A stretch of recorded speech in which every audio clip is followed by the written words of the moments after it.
Well, let's talk about this Israeli strike on the hospital in Gaza because it was a military tactic known as a double tap. For those of us that don't know, that means you strike something, circle back, and hit it again when the medics and rescue workers come in.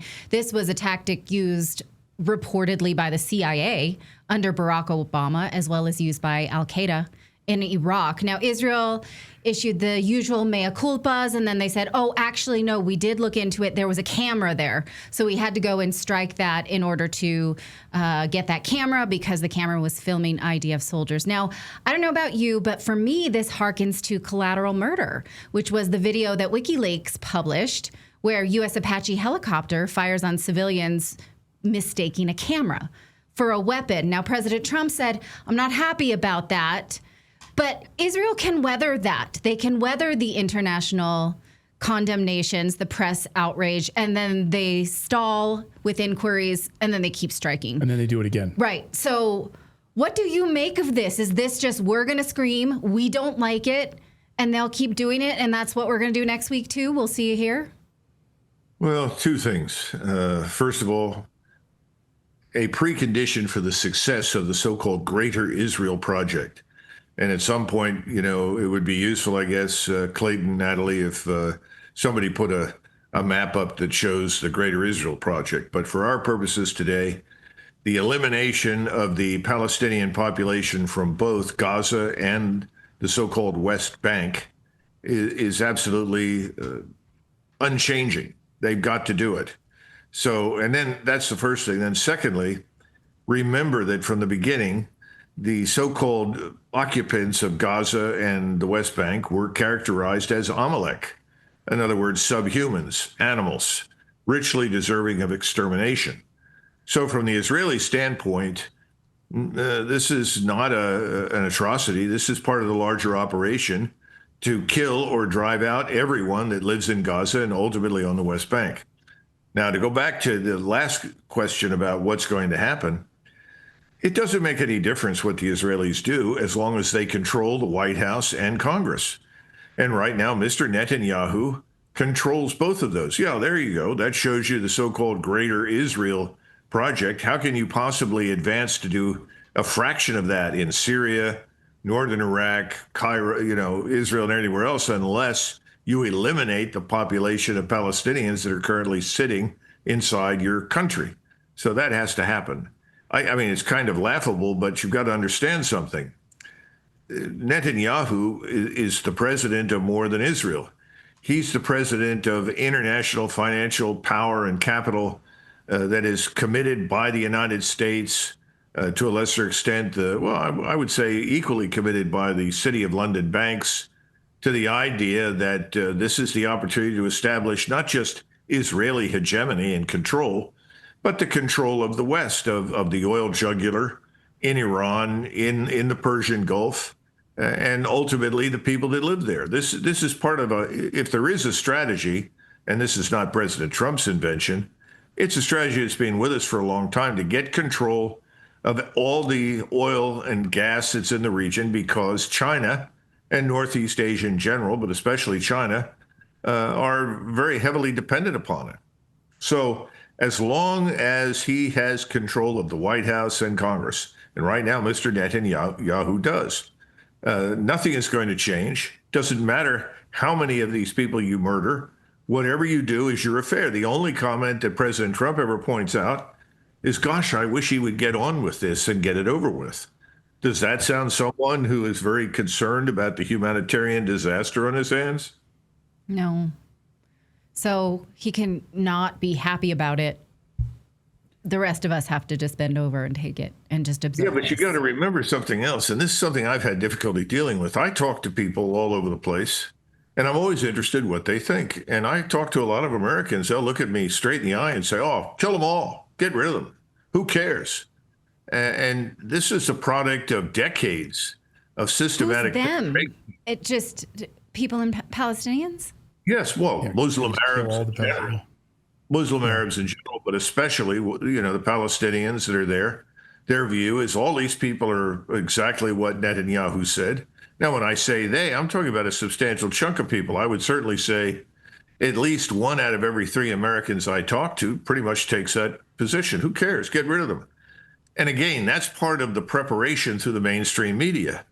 And I know a lot of us that served in the Middle East, and you get different kinds of people that come out of that experience. And one group learns to hate, and that hatred never leaves because they lost a friend or they saw something happen they disliked. I mean, I'll be frank with you. When I was there in 91, the biggest challenge that I had during that war, which was in this massive tank battle that we fought, was getting people to stop shooting when I declared a ceasefire. And there were a lot of people that didn't want to cease fire. Their view was, let's get rid of all of them while we're here. We'll just do it, be done with it. There are people like that, and they don't change. And then there are others that look beyond the hostilities and say, good Lord, what are we doing here? We're not helping these people by killing them. We're not improving their lives. We're not improving ours. We don't benefit from this. There's no strategic payoff for us to go somewhere and kill tens of thousands of people. So you get different attitudes from different people. But the point is that right now, excuse me, I think there are just 1 out of 3 Americans, at least that I encounter, they could care less. And so how much if you're a military, if you're a pilot, is this taught in any kind of military training? Like the double tap is a war crime. Let's not do it. Shouldn't this be sort of basic? We don't do that. Yeah, I was going to ask you about the military strategy. Is it just like there's actually a military strategy to this, or is it just part of the Greater Israel Project, destroy all of these buildings? Terrorists of various types and kinds, Irish Republican Army, Arab terrorists, Pakistani terrorists, whatever, have on more than one occasion set off an explosion. And then they wait. And there's another explosion that goes off once the people come in to rescue the individuals that are there. That's effectively what the Israelis do now. And this is because, in their view, these people are all the enemy. Who are these people that are rushing up to help? How many of them are also terrorists? We don't have time to sort it out. So we'll get another 30 or 40 dead, and that adds to the total, and that makes us safer. That's the view. The more of them we kill, the safer we are. That is the Israeli position. Now, I don't like that. It doesn't appeal to me. I never did anything like that. But that is a predisposition on the battlefield. You know, if you take an enemy tank or armored fighting vehicle under fire, there's several out there. You put a round in one, you go to another one, put a round in that one, go back to the one you hit to begin with, hit them again. Any brave politicians want to stand up and say enough is enough? You have like Marjorie Taylor Greene, Thomas Massey. I mean, I can count them on one hand. There's so few of them. And none of them are president of the United States at the end of the day. Colonel, I want to point out you have a big event coming up here, and I want to promote it for everyone to go. And if they want to see the Colonel live with our friend Judge Napolitano, Natalie Brunell, and at the National Conversation, the Frontiers of Flight Museum in Dallas, Texas. This will be October 4th. So people can scan their tickets right there. There's a QR code right on the screen if anyone wants to go, if you guys happen to be in Dallas or nearby and want to come and see. And let me tell you, people do want to see the Colonel. We spoke recently together at the Ron Paul Institute, and he had the longest line of people who wanted to take pictures. People really admire your intellectual honesty, and it was really a pleasure to see you're a rock star. I didn't realize that. I should have. Well, I thought it was because you were standing nearby. I wasn't. I was across the room. You had your own line. Yeah, and people in their chat room saying, please, Colonel McGregor for president in 2028. But in lieu of that, at least they can come see you in Dallas, Texas. Yeah. So well, it's also supposed to be an interactive evening. We want to talk to the audience. We want the audience to talk to us. So we'll address questions. We've got a great lady who does that very, very well. And her name is Olga Ravasi, very well prepared. She's taught at the college and university levels. And of course, you mentioned Natalie Brunell, who's a great financial analyst, a very sharp person. And then the judge, everybody knows him, he speaks for himself. But the idea is that we're going to take questions across the spectrum, from finance to culture to America at home and abroad. And then we want to interact with the audience. We want to know what people think. And we want to do this if we're successful in Dallas, we want to go to different cities every 90 days, all across the United States, and repeat this.